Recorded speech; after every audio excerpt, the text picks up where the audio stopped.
নমস্কার। পশ্চিমবঙ্গের সরকারি প্রকল্পগুলি নিয়ে আজকে বেশ কিছু গুরুত্বপূর্ণ আপডেট রয়েছে, যেগুলো নিয়ে আমরা কথা বলবো। মানে জানুয়ারি মাসে টাকা দেওয়া থেকে শুরু করে ভবিষ্যতে কি কি ঘোষণা হতে পারে, সবকিছুই থাকবে আজকের আলোচনায়। আজকে তারিখটা কিন্তু খুব গুরুত্ব। এই দিনটা বিভিন্ন প্রকল্পের উপভোক্তাদের জন্যও দারুণ একটা দিন। কারণটা খুবই সোজা, আজ থেকেই একাধিক প্রকল্পের টাকা সরাসরি মানুষের ব্যাংক অ্যাকাউন্টে ঢোকা শুরু হয়ে গেছে। চলুন তাহলে এক ঝলকে দেখে নিই ঠিক কি কি বিষয় থাকছে আমাদের আজকের এই আলোচনায়। প্রথমে আমরা আজকের সবচেয়ে বড় খবরটা জানব, তারপর কৃষকদের জন্য কি সুখবর আছে সেটা দেখব, এরপর বিভিন্ন ভাতা প্রকল্পের টাকা, আবাস যোজনা ও রেশন নিয়ে কথা বলবো, আর সব শেষে ফেব্রুয়ারির রাজ্য বাজেট নিয়ে কি জানা যাচ্ছে সেটাও আলোচনা করব। ঠিক আছে, তাহলে আর দেরি না করে সোজা চলে আসা যাক আজকের মূল খবরে। আসলে রাজ্য আর কেন্দ্র সরকারের তরফ থেকে বেশ কিছু জরুরি ঘোষণা হয়েছে, যা অনেক মানুষের জীবনে সরাসরি প্রভাব ফেলবে। এখন প্রশ্ন হলো, এই ঘোষণাগুলো কাদের জন্য? সহজ করে বললে, যারা বিভিন্ন সরকারি প্রকল্পের সুবিধা পান, অর্থাৎ উপভোক্তা বা যারা টাকা পাওয়ার অপেক্ষায় আছেন, তাদের জন্য এই খবরগুলো খুবই দরকারি। মানে উপভোক্তা তো তারাই যারা কোনো সরকারি প্রকল্পের আওতায় আর্থিক বা অন্য কোনো সাহায্য পেয়ে থাকেন। চলুন এবার কৃষক ভাই বোনদের জন্য কি ভালো খবর আছে সেই দিকে একটু নজর দেওয়া যাক। তাদের জন্যও কিন্তু বেশ কিছু ইতিবাচক আপডেট অপেক্ষা করছে। এখানে দেখুন দুটো প্রধান কৃষক প্রকল্পের আপডেট আছে।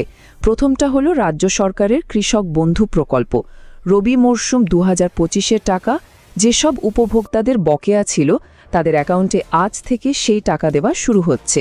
আর অন্যদিকে কেন্দ্রের যে পিএম কিষাণ সম্মান নিধি প্রকল্প আছে, সেটার 22তম কিস্তির স্ট্যাটাসেও কিন্তু একটা আপডেট এসেছে। শুধু তাই নয়, বাংলার শস্য বীমা যোজনা নিয়েও একটা ভালো খবর আছে। যারা ফসলের ক্ষতির জন্য আবেদন করেছিলেন, তাদের আর্থিক সাহায্য দেওয়ার প্রক্রিয়াটা শুরু হয়ে গেছে, আর আশা করা যায় আগামী কয়েক মাসের মধ্যেই সেই টাকাও দিয়ে দেয়া হবে। আচ্ছা, কৃষকদের কথা তো হলো, এবার চলুন বিভিন্ন মাসিক ভাতা প্রকল্পগুলোর দিকে নজর ফেরানো যাক। এই প্রকল্পগুলোর টাকা নিয়েও কিন্তু একটা বড় আপডেট এসেছে। এই তালিকাটা কিন্তু খুব গুরুত্বপূর্ণ। লক্ষ্মীর ভাণ্ডার, বিধবা ভাতা, বার্ধক্য ভাতা, প্রতিবন্ধী ভাতা এবং মানবিক ভাতা, এই সবকটা ভাতা প্রকল্পেরই জানুয়ারি মাসের যে টাকাটা বাকি ছিল, সেটা আজ থেকেই সরাসরি ব্যাংক অ্যাকাউন্টে পাঠানো শুরু হয়ে গেছে। সুতরাং যারা এখনও টাকা পাননি, চিন্তা করবেন না, খুব তাড়াতাড়ি পেয়ে যাবে। ভাতা প্রকল্পের পর এবার আমরা এগোবো আবাস যোজনা আর রাশন সংক্রান্ত আপডেটের দিকে। আবাস যোজনার অধীনে বাড়ি তৈরির জন্য প্রত্যেক উপভোক্তাকে 1,20,000 টাকা করে দেওয়া হচ্ছে। এটা কিন্তু সত্যি একটা বড়সড় সাহায্য। আর জেনে রাখা ভালো, এই প্রকল্পের দ্বিতীয় পর্যায়ে প্রায় 16 লক্ষ উপভোক্তাকে এই সুবিধা দেওয়ার লক্ষ্যমাত্রা রাখা হয়েছে। সংখ্যাটা থেকেই বোঝা যায় প্রকল্পটা ঠিক কতটা বড়। বিনামূল্যে রেশন ব্যবস্থার ক্ষেত্রেও একটা নতুন খবর আছে।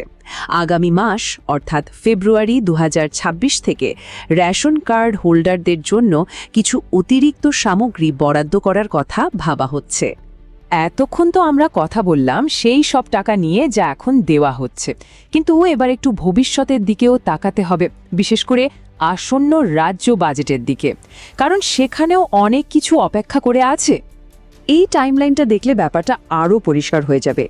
একদিকে আজ মানে 16ই জানুয়ারি বর্তমান প্রকল্পগুলোর টাকা দেওয়া হচ্ছে, আর অন্যদিকে ঠিক পরের মাসেই ফেব্রুয়ারিতেই আসছে রাজ্য বাজেট, যেখানে নতুন ঘোষণা হওয়ার সম্ভাবনা প্রবল। আর যা খবর পাওয়া যাচ্ছে তাতে কৃষক বন্ধু এবং লক্ষ্মীর ভাণ্ডারের মতো খুব জনপ্রিয় প্রকল্পগুলোতে নতুন কোনো আপডেট আসতেই পারে। আশা করা হচ্ছে যে রাজ্য বাজেটে এই প্রকল্পগুলোই আলোচনার কেন্দ্রে থাকবে। তাহলে সবশেষে একটাই বড় প্রশ্ন থেকে যায়। আজকের এই সব আপডেটের পর সকলের মনেই যে প্রশ্নটা ঘুরছে, সেটা হলো আসন্ন রাজ্য বাজেটে ঠিক কি কি নতুন পরিবর্তন বা ঘোষণা আসতে চলেছে। এর উত্তর জানতে হলে আমাদের সবাইকে ফেব্রুয়ারি মাস পর্যন্ত অপেক্ষা তো করতেই হবে।